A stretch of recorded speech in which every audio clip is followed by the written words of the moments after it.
For 70 years, the United States told the world a simple story. The Arctic belonged to everyone. The Northwest Passage was international water. Canada could claim it on paper, but paper doesn't stop ships. That story just collapsed, not because of a treaty, not because of diplomacy, but because Canada finally understood something Washington forgot. Sovereignty is not a legal argument, it's physical control. When Prime Minister Mark Carney announced $7 billion for Arctic icebreakers, he wasn't funding ships. He was funding a geopolitical fact, a fact that threatens a $900 billion trade corridor, a fact that quietly rewrites North American security, and a fact that may end up helping China more than any decision Beijing ever made. And here's the uncomfortable truth. If you think this is just a dispute between allies, you're already missing the real story. Because what's happening in the Arctic isn't about Canada. It's about who controls the future and who just lost it. To understand why this moment changes everything, we need to start with a place most people still think doesn't matter. Canada's move in the Arctic looks sudden only if you ignore the structure underneath it. This is not a border dispute. It's a collision between law and logistics, between what nations say and what they can actually enforce. For decades, the United States treated the Northwest Passage as a principle: freedom of navigation, open seas, a rule-based order written for a world where ice never melted and infrastructure didn't exist. Canada treated it as a claim, a line on a map. A legal argument without muscle. Climate change erased that balance. As the ice retreated, the Arctic stopped being theoretical. Shipping routes shortened, mineral deposits became reachable. And suddenly, a frozen corridor turned into one of the most valuable pieces of geography on Earth. That's when pressure entered the system.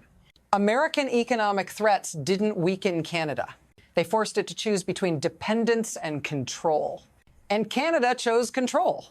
But to understand why this choice matters so much, you have to look backward, not at politics, but at geography and time. For most of modern history, the Northwest Passage was a fantasy. Explorers searched for it, empires gambled lives on it, and almost everyone failed. Ice made the Arctic an impenetrable barrier. Ships were trapped, crushed, abandoned. The route existed on maps, but not in reality. That reality shaped global power. Because the passage was unusable, no one fought seriously over it.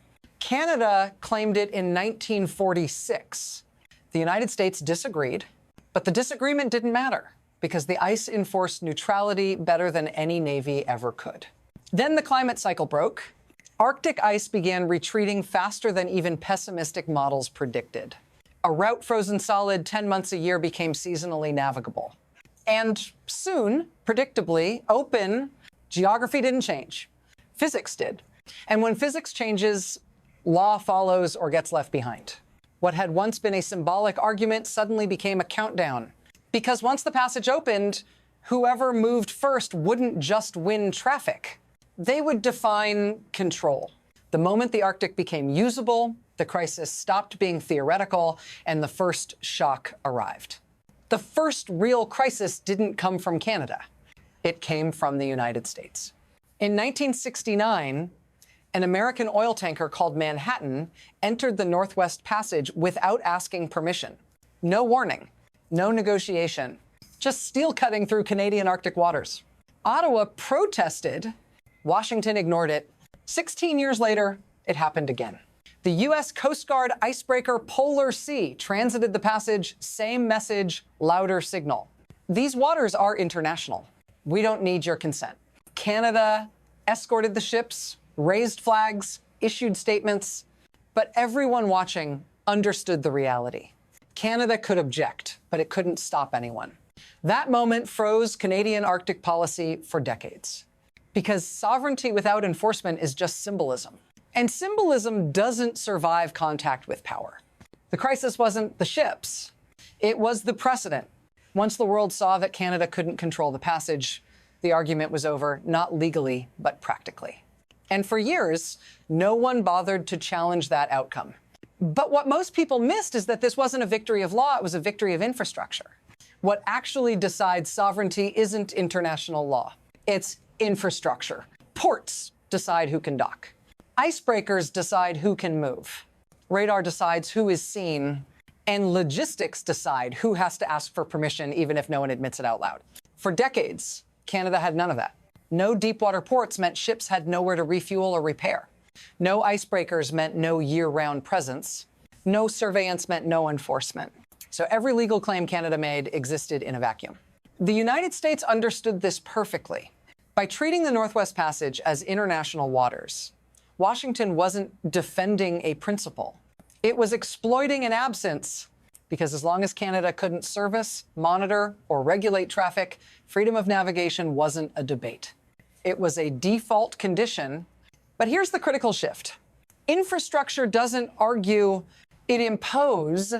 Once icebreakers patrol year-round, ships must coordinate. Once ports exist, compliance becomes rational. Once inspections and services are controlled locally, authority stops being theoretical. And that's the mechanism Canada finally activated. The moment Canada chose to build instead of protest, the second crisis became unavoidable. The second crisis didn't arrive as a ship. It arrived as pressure. When Donald Trump began threatening Canada's economy tariffs, trade punishment, talk of a 51st state, Ottawa understood something had changed. This wasn't negotiation. It was coercion. For years, Canada's Arctic strategy had been cautious, almost symbolic. Reports were written, promises were made, budgets were delayed. Trump collapsed that timeline. Suddenly, dependence on American markets looked like vulnerability. Suddenly, diversification wasn't optional.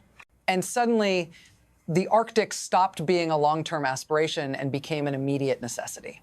That's when Canada flipped the board. Instead of arguing law, it committed money, real money. Ports, airfields, radar, military facilities, and $7 billion for polar-class icebreakers capable of operating year-round. This wasn't signaling, it was escalation, because once construction begins, the debate ends. Infrastructure creates facts, and facts don't care who objects. And this is where the story stops being abstract and starts affecting people who've never seen the Arctic. If this feels distant, it's because you've been trained to think of the Arctic as empty. Ice, maps, nothing that touches your life. That's wrong. When shipping routes shrink by thousands of kilometers, prices change, fuel costs drop, delivery times compress, and supply chains stop depending on choke points you've never voted on but always pay for. When critical minerals reach market faster, industries stabilize. Electric vehicles, defense systems, energy grids. The technologies shaping your next decade don't appear magically. They move through corridors like this one. And there's something else.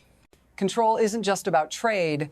It's about safety, about knowing who's near your coastline, about not discovering too late that someone else decided your security for you. So when Canada builds Arctic infrastructure, it isn't posturing. It's insulating daily life from distant decisions made without your consent. If you care about stability, this matters. But the ripple effects don't stop at national borders, they spread outward. Once Canada moves, no one else in the Arctic can pretend this is a local issue. Russia is watching because it already understands the rule. Infrastructure equals power. Moscow has spent decades building icebreakers, ports, and bases along its northern coast. It doesn't debate sovereignty. It enforces it. China is watching for a different reason. Beijing calls itself a near-Arctic state, not because geography agrees, but because access creates influence. Every argument Washington makes against Canadian control is an argument China can reuse tomorrow. And that's the strategic trap. If the Northwest Passage is truly international, then it's international for everyone, not just allies, not just NATO. Everyone, that includes states North America was built to defend against. This turns a legal disagreement into a security dilemma, because the same logic that limits Canada's authority also erodes the continent's defensive perimeter. And suddenly, American insistence on principle starts colliding with American interests when law, power, and security pull in opposite directions. The future doesn't arrive gently, it fractures into scenarios. There are 3 futures forming in the Arctic, and none of them are neutral. The first is alignment. The United States quietly adjusts. It stops arguing abstractions and starts supporting Canadian control as a pillar of continental security. NATO adapts. The passage becomes regulated, predictable, and strategically contained. Trade flows, risks shrink. This is the least dramatic outcome and the hardest politically. The second is ambiguity. Washington refuses to concede, but avoids confrontation. Canada keeps building. Ships comply because infrastructure leaves them no alternative. Law lags behind reality. No one declares victory, but Canada effectively controls the corridor. This scenario favors patience and rewards whoever builds faster. The third is fracture.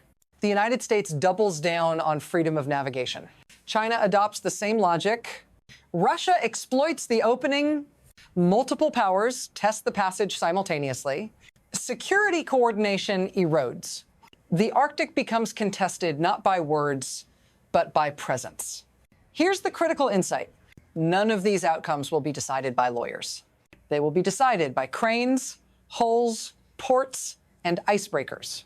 And once those are in place, the future stops being a choice. Which brings us to the final question. Who miscalculated and who is already too far ahead to stop? The miscalculation wasn't Canada's, it was Washington's. For decades, American power relied on the assumption that allies had nowhere else to go. That size meant leverage.